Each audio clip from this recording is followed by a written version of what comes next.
Thank you. We are here on a single matter that has been noticed up for argument. The case is designated by number 2019-0933 in regards to the adoption of BFS.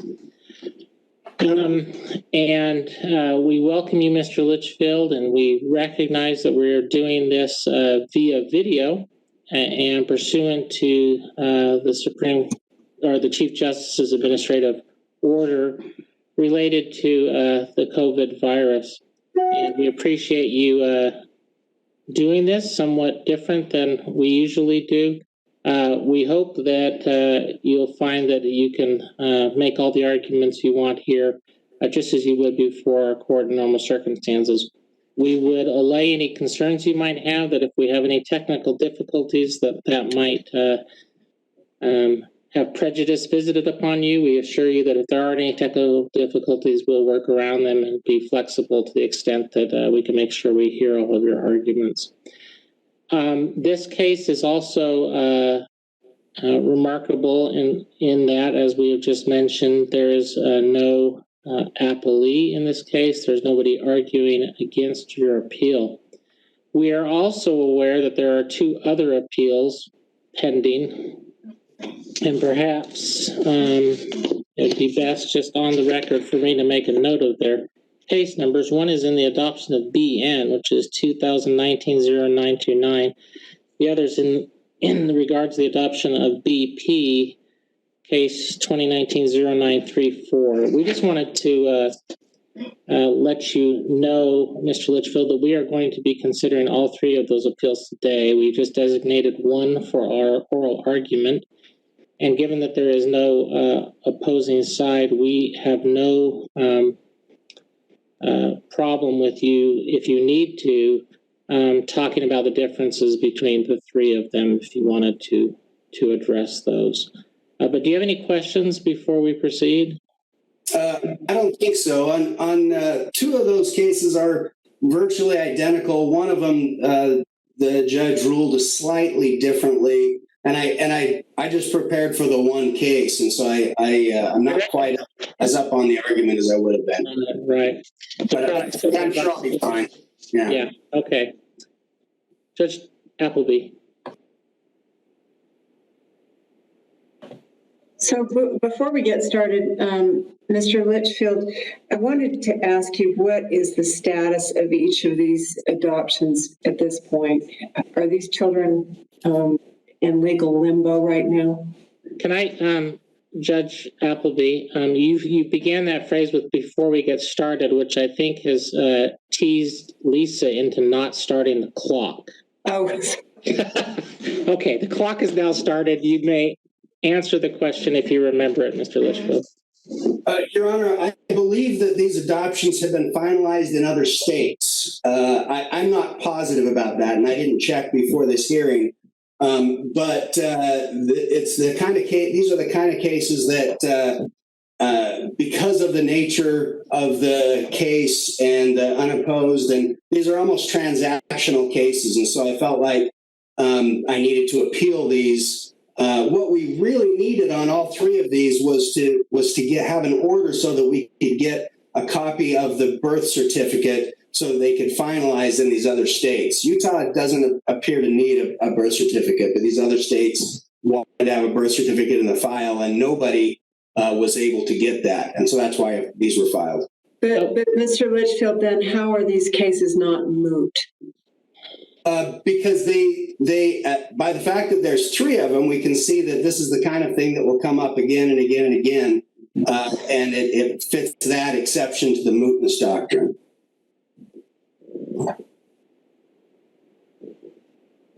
So, although this is my first appearance in an appellate court, I've handled probably about 600 adoption finalizations and 1,000 total adoption-related cases. So I know the area, even though I don't know I'm not as familiar with the format, and I've written briefs before. But I'm also happy to make that appearance on Constitution Day, celebrating one of the greatest inventions that humans have ever made. in these kinds of cases, and in many adoption cases, there's no opposing party, and that doesn't mean that it's not opposable, or that there are no other interested parties. That means that all the parties have agreed to, in one way or another, that the matter should go forward. In my practice, I've sometimes had judges who, because there's no opposing party to state an opposing opinion, they take the position that then they have to become sort of the opposing party.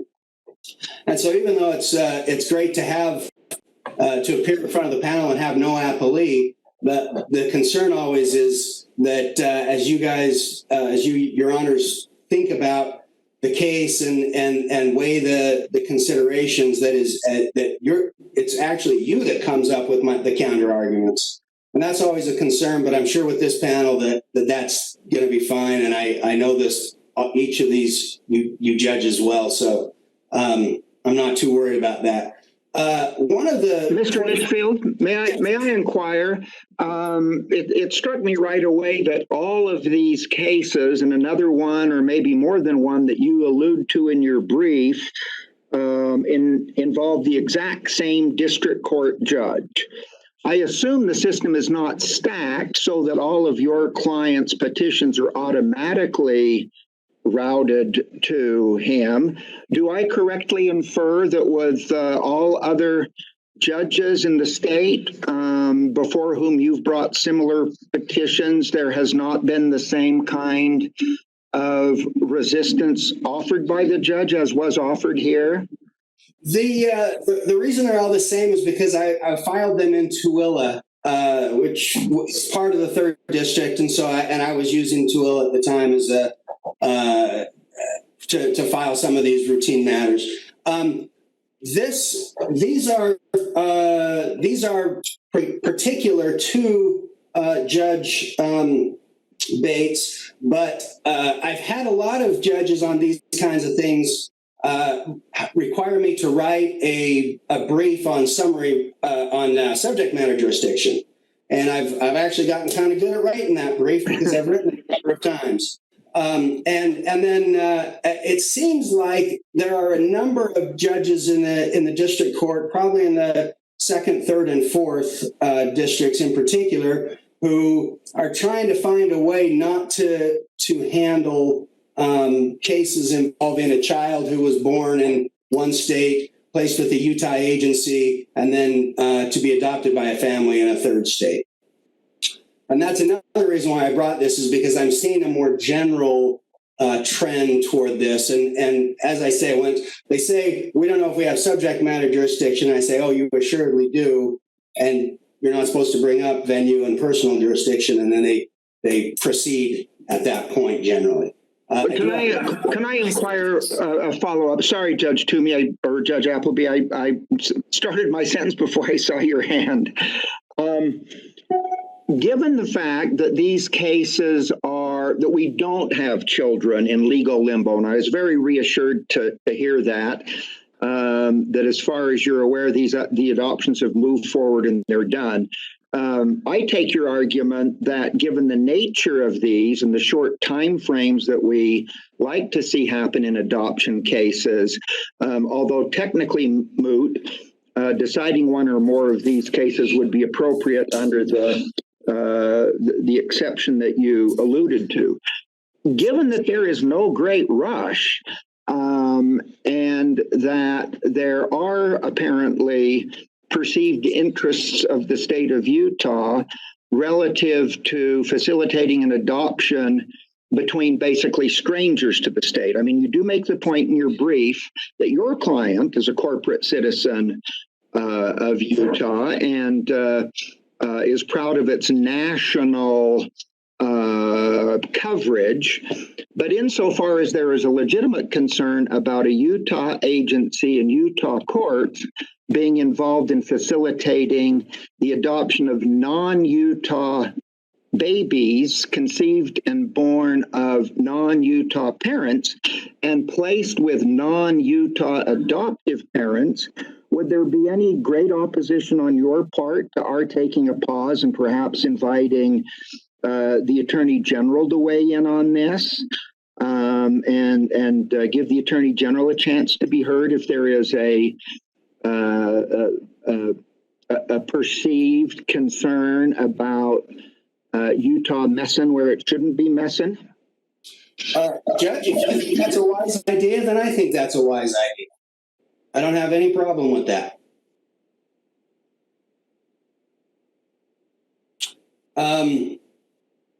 I'm not aware of any statute, case, or any other source of law that holds that it's not in the best interest of the child to have a determination of under the Utah Adoption Act if the child and family are in other states. And what I perceive is going on here, yes, Judge Mortensen. Could I just ask about that, because there are three things that Judge Bates looked at least to my view, in his rulings, and that was that whether the birth mother had consented, and in all of these cases he found that they had, or that the petition alleged that they had, and that was sufficient.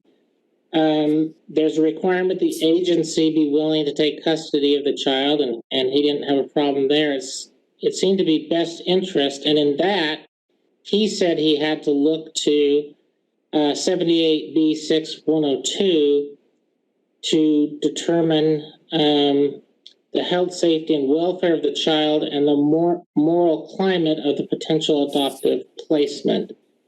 So my first question is, in determining best interest under the determination of rights statute, do you think it is proper and required that a district court look to 78B6102? Your Honor, we have case law that says that it's in the best interest of the child is to follow the procedures outlined in the code in general. And in this particular case, we're not finalizing the adoption. And I'm open to the idea that a judge could see something in a case like this and say, oh my goodness, this is terrifying. But there's nothing like that in a case like this. Yeah, that doesn't answer my question, to be honest. My exact question was whether because clearly the statute requires, specific to this kind of petition, that that the court make a finding as to best interest. And I totally understand your position that generally it is in the best interest of a child whose mother has disclaimed all rights to it to have an adoption facilitated. That totally makes sense to me. I could totally understand why the legislature would want that to happen. On the other hand, the statute's not in a vacuum. This determination of rights is part of the Adoption Act, and sorry about that.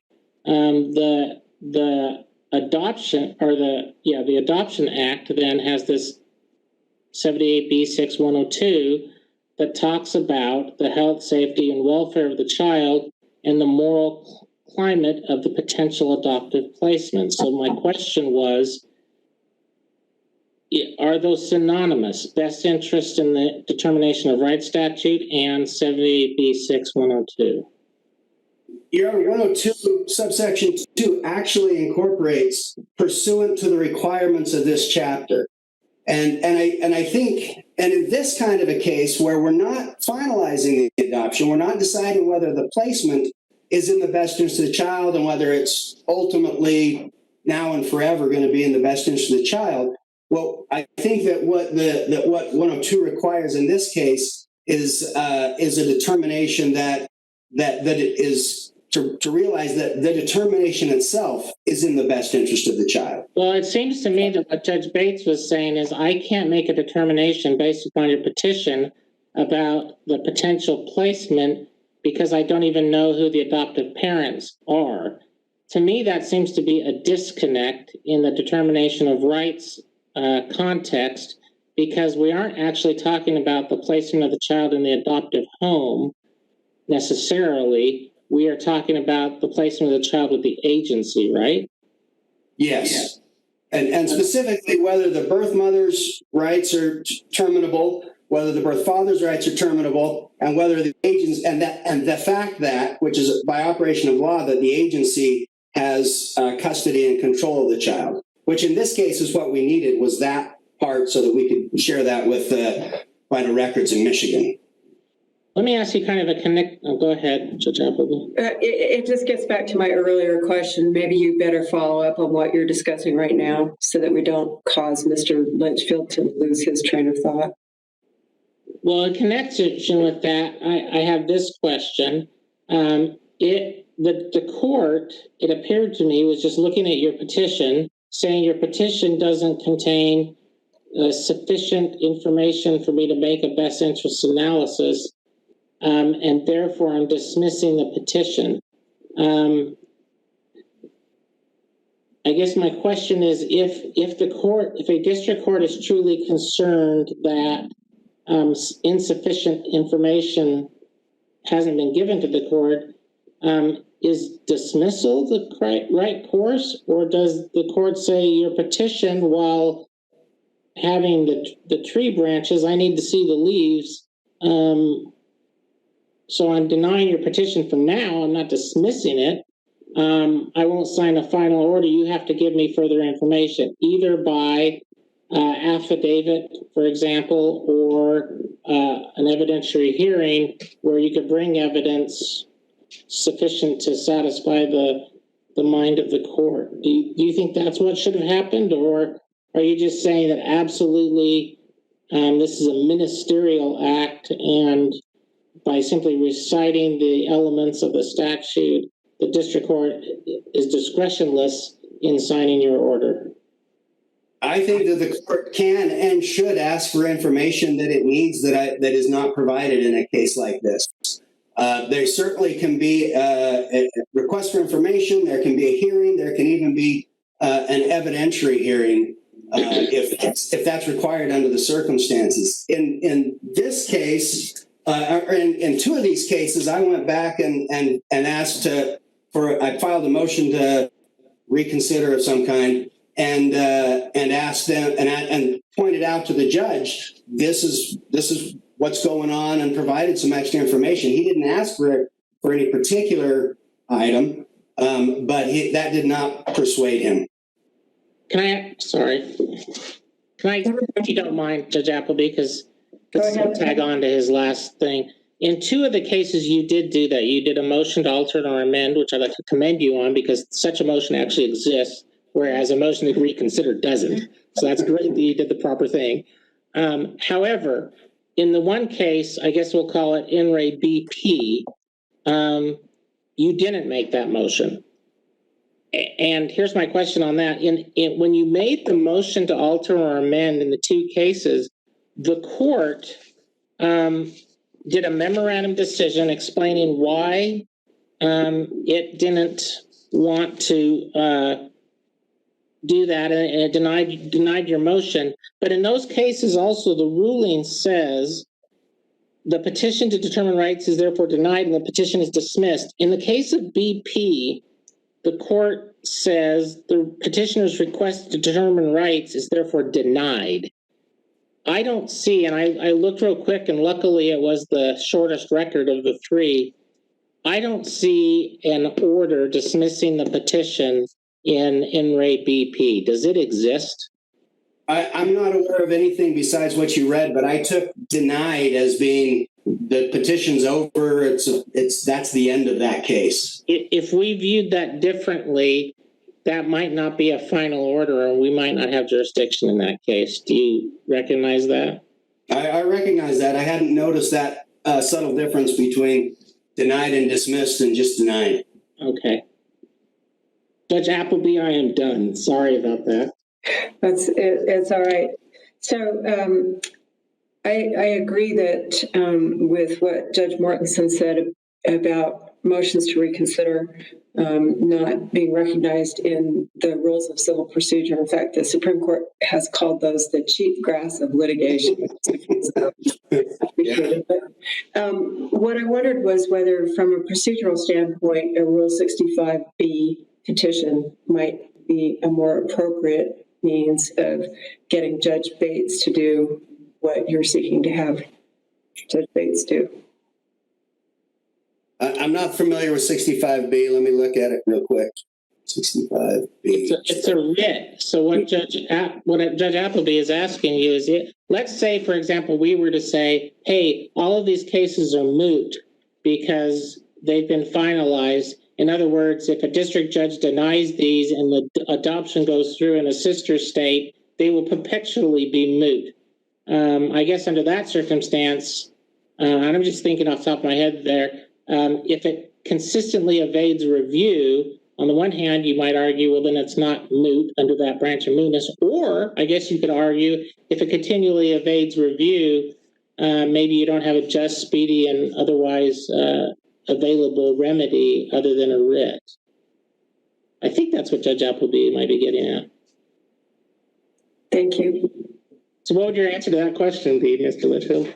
You know, I didn't really prepare for a mootness argument, but I think that I don't know that I just don't know that area of especially appellate jurisdiction. I know how important it is to file an appeal on time, and on these cases, it's because of the difficulty in appealing these kinds of cases, and the increase in trouble.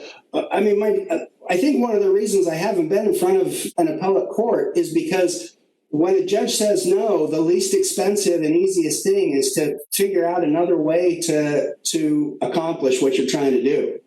In these particular cases,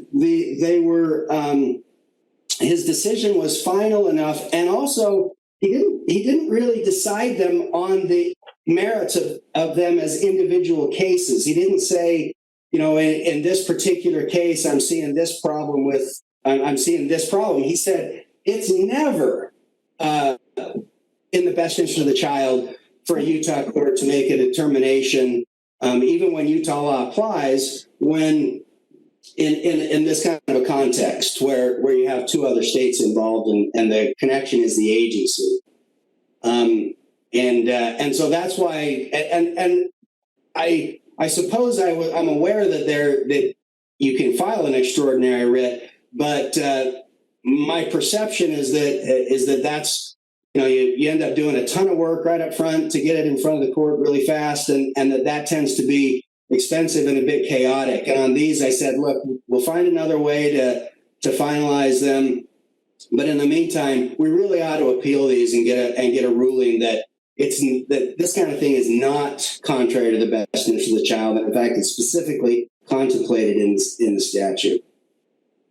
Well, and just to put your mind at ease, perhaps somewhat, we have a long-standing institutional bias against petitions for extraordinary writ and being put in the position basically of bossing a lower court or tribunal around. Our institutional preference is to prefer the appeal route.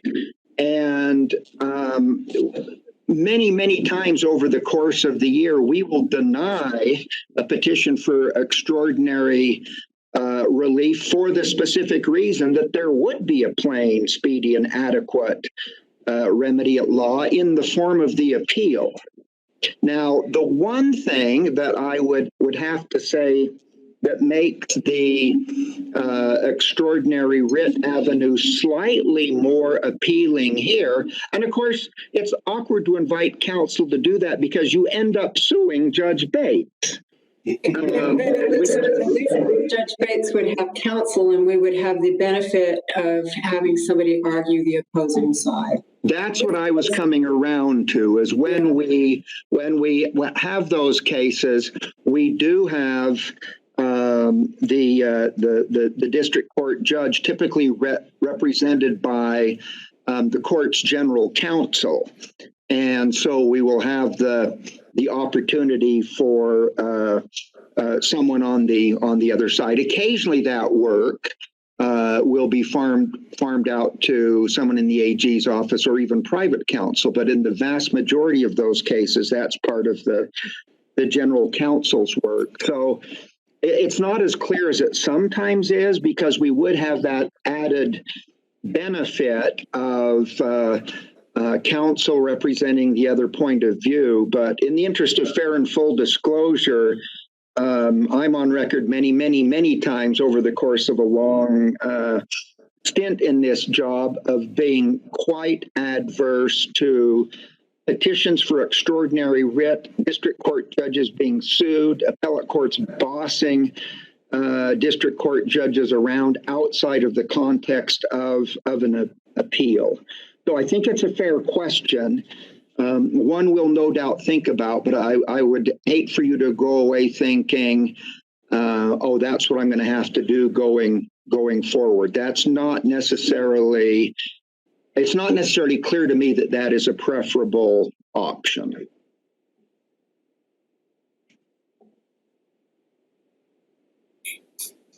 I see I'm out of time, and I'm happy to make some other points if anybody wants to hear them, but. Dave, you're mute. I am mute. Any other questions from any other members of the panel? I see no takers. Unless you have anything to add, Mr. Litchfield, that will conclude the oral argument. We'll take all three of these cases under advisement and issue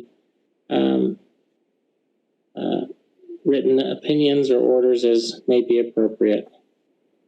Thank you for your arguments today, and we appreciate you again being flexible to argue before us in this format. So have a good day.